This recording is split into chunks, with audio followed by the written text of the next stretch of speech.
मनाज़िल करबला 60 हिजरी 27 रजब पंहिंजे नाना हज़रत मुहम्मद मुस्तफ़ा सल्लल्लाहु तआला अलैहि वसल्लम जे रोज़े मुबारक ते आख़िरी हाज़िरी ॾियण खां पोइ इमाम हुसैन रज़ियल्लाहु तआला अन्हु शहर मदीना छॾे मक्के शरीफ़ रवाना थिया ऐं 4 शाबान मक्के पहुता ऐं 8 ज़ुल्हिज्जतुल हराम ते मक्के मां करबला जे तरफ़ हली पिया।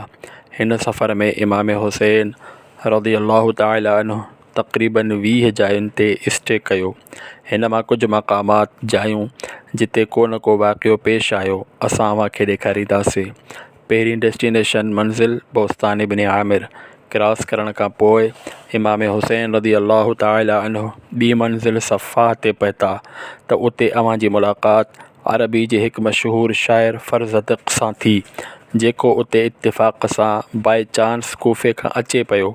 अव्हां हिननि खां कूफ़े जी सिचुएशन जे बारे में पुछा कई त उन चयो, ए नवासे रसूल, उन्हनि जा दिलि त अव्हां जे फेवर में आहिनि पर उन्हनि जूं तलवारूं अव्हां जे अगेंस्ट आहिनि।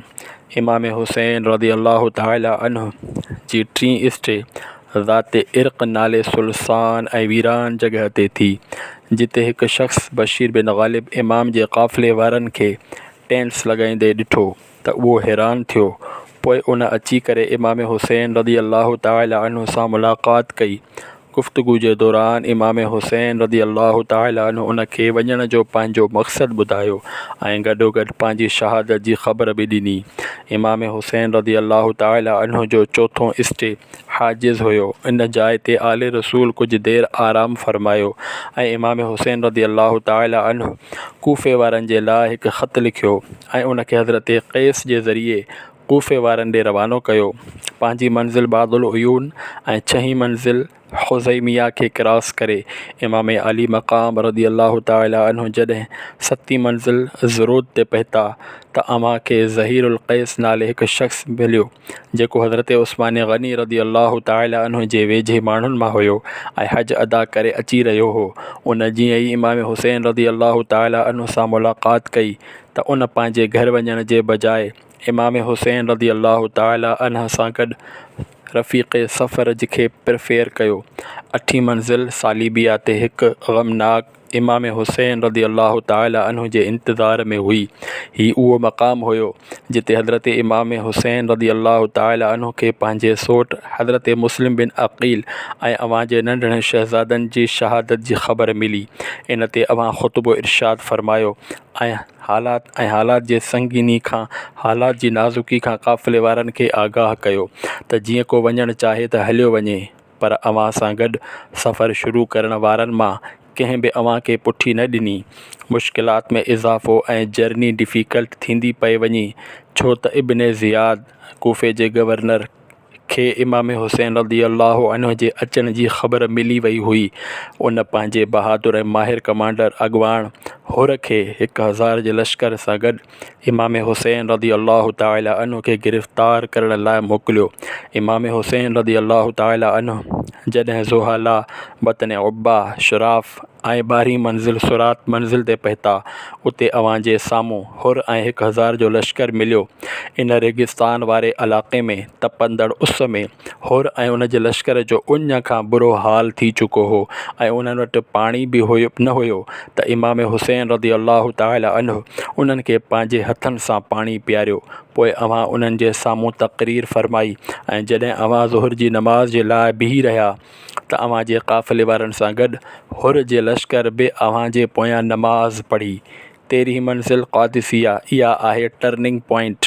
इमाम हुसैन रज़ियल्लाहु तआला अन्हु जिन खे वञिणो त कूफ़े हुयो, पर अव्हां रस्ते खे तब्दील फ़रमाए छॾियो ऐं अव्हां करबला जे तरफ़ हलणु शुरू करे छॾियो। इमाम हुसैन रज़ियल्लाहु तआला अन्हु पंहिंजे शहादत जी मंज़िल जे तरफ़ सफ़र कंदे मुग़ैसा, उज़ैबुल हुजानात, बैदा, ज़ू ख़सम खां पोइ जॾहिं 18हीं मंज़िल क़स्र बनी मक़ातिल ते पहुता त शाम थी चुकी हुई। अव्हां राति उते ई गुज़ारी ऐं सुबुह जो जॾहिं इमाम हुसैन रज़ियल्लाहु तआला अन्हु हितां रवाना थिया त अव्हां जी ज़बान ते इन्ना लिल्लाहि व इन्ना इलैहि राजिऊन जा कलमात जारी हुआ।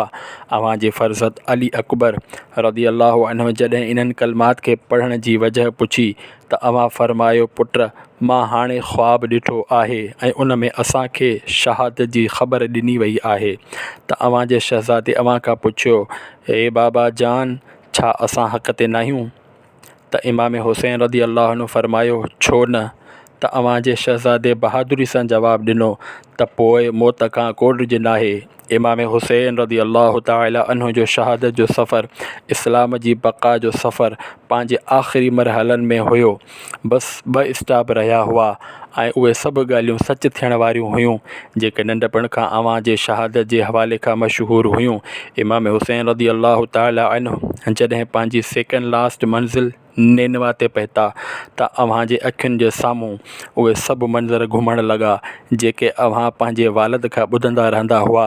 हाणे इमाम थोरो ई रस्तो तइ कयो हुयो त हिकु वॾो रेगिस्तान नज़र आयो ऐं हाणे उहो सॼो क़यामत जहिड़ो मंज़र नज़रुनि में घुमी रहियो हो त हुर पंहिंजे लश्कर सां हिकु दफ़ो ॿीहर अव्हां जे साम्हूं अची वियो ऐं उन ॿुधायो त गवर्नर इब्न ज़ियाद मूंखे ख़त ॾिनो आहे त अव्हां जंहिं जाइ ते हुजो मां अव्हां खे उते ई रोके छॾियां ऐं अव्हां खे अहिड़ी जाइ ते रोकियां जाते पाणी वग़ैरह कुझु बि न हुजे।